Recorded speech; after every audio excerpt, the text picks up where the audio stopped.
Welcome, friends. Are you sitting comfortably? Good. Because tonight I'm going to tell you a story that happened in the remote wilderness of Colorado in February of the year 2000. A story that a family will never forget. A story that will make you question what truly lurks in the shadows of the forest. The Colorado wilderness is a place of breathtaking beauty, but also one of isolation. Towering pines stretch endlessly, their branches heavy with snow. The mountains rise like jagged teeth, and the air is so cold it bites at your skin. In winter, the nights are long, the silence is deafening, and the snow muffles everything, making the world feel empty. But sometimes, in that emptiness, something stirs. The Blackwood family, Michael, Sarah, and their two teenagers, Emma and Jason, had decided to spend a week in a secluded cabin high in the mountains. It was meant to be a break from the chaos of their lives in Denver, a chance to reconnect as a family. The cabin was charming, with its rustic wooden beams, a stone fireplace, and large windows that offered a view of the endless forest. But it was also remote, miles from the nearest town, with no neighbors in sight. The first day was perfect. They hiked through the snow, laughing as they threw snowballs and took photos of the frozen landscape. By the time they returned to the cabin, the sun was setting, painting the sky in shades of orange and pink. They lit a fire, cooked dinner, and played board games by the flickering light. Outside, the wind began to pick up, howling through the trees, but inside they felt safe, warm, together. That night, as they settled into bed, the wind grew stronger. It rattled the windows and whistled through the cracks in the cabin walls. Emma, the 16-year-old, was the first to notice something strange. She had been lying in bed, staring at the ceiling, when she saw a faint light flickering through the trees outside her window. At first, she thought it was just the reflection of the moon on the snow, but the light moved, darting between the trees as if it were alive. "Dad," she whispered, shaking Michael awake. "There's something outside." Michael groggily got up and looked out the window. The light was gone. "It's nothing," he said, trying to reassure her. "Probably just the wind playing tricks on you. Go back to sleep." But Emma couldn't shake the feeling that something was watching them. The next day passed uneventfully. They went for another hike, built a snowman, and drank hot chocolate by the fire. But as night fell, the unease returned. The wind was stronger now, and the temperature had dropped sharply. The power flickered once, twice, and then went out completely, plunging the cabin into darkness. Michael lit a few candles, their flickering flames casting eerie shadows on the walls. That's when they heard it. A faint tapping at the window. Tap, tap, tap. "Probably just a branch," Michael said, though his voice was tense.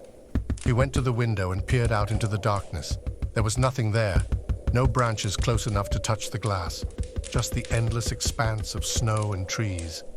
The tapping continued, moving from one window to the next. Then came the scratching. Long, deliberate drags across the wooden walls of the cabin. Sarah gathered the children in the living room, her face pale. "It's just the wind," she said, though she didn't sound convinced. The sounds grew louder, more insistent. The tapping became pounding, the scratching more frantic. And then, a voice. Faint at first, but growing louder. "Let me in! Please! Let me in!" It sounded like a child, but there was something wrong about it. The voice was distorted, as if it were coming from a broken radio. Panic set in. Michael grabbed a flashlight and opened the front door, shining the beam into the darkness. The snow was untouched. No footprints. No sign of anyone or anything. He slammed the door shut and locked it. The family huddled together in the pantry, the only room without windows. The sounds outside grew more chaotic, banging, scratching, and that voice now screaming, "Let me in! Let me in!" The children were crying, Sarah clutching them tightly.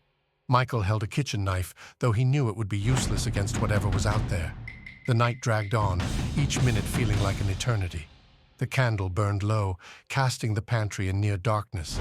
And then, just before dawn, everything stopped. The silence was deafening. The only sound was their own ragged breathing. Michael decided to check if it was safe. Despite his family's protests, he unlocked the pantry door and stepped into the kitchen.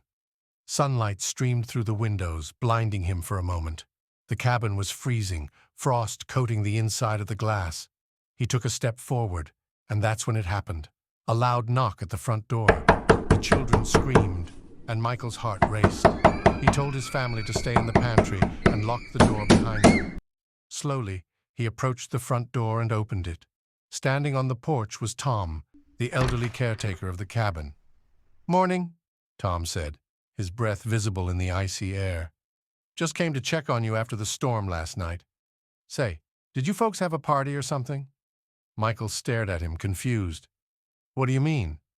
Tom gestured to the snow. "Footprints, all around the cabin. Dozens of them. Some of them don't look human." Michael's blood ran cold. "No," he said, his voice shaking. "We didn't have a party." Tom frowned, but didn't press further. "Well, if you're leaving early, just leave the key on the table." Michael nodded, closing the door. He unlocked the pantry and told his family to pack. They didn't argue. Within an hour, they were in the car, driving down the winding mountain road. As they passed the forest, Emma looked out the window and gasped. "Dad," she whispered, "there's something out there." Michael glanced in the rearview mirror. Between the trees, dark shapes moved, their forms indistinct but undeniably watching. He pressed the accelerator, desperate to leave the cabin, and whatever had been outside it, far behind. To this day, the Blackwood family refuses to talk about what happened in that cabin. But locals say that on cold winter nights, if you listen closely, you can still hear the whispers in the wind. And if you're unlucky, you might hear a voice at your window, begging to be let in. So, my friends, the next time you find yourself in the wilderness, far from the safety of home, remember this story. And whatever you do, don't open the door. Thank you for watching. If you enjoyed this video, don't forget to like, comment, and subscribe for more.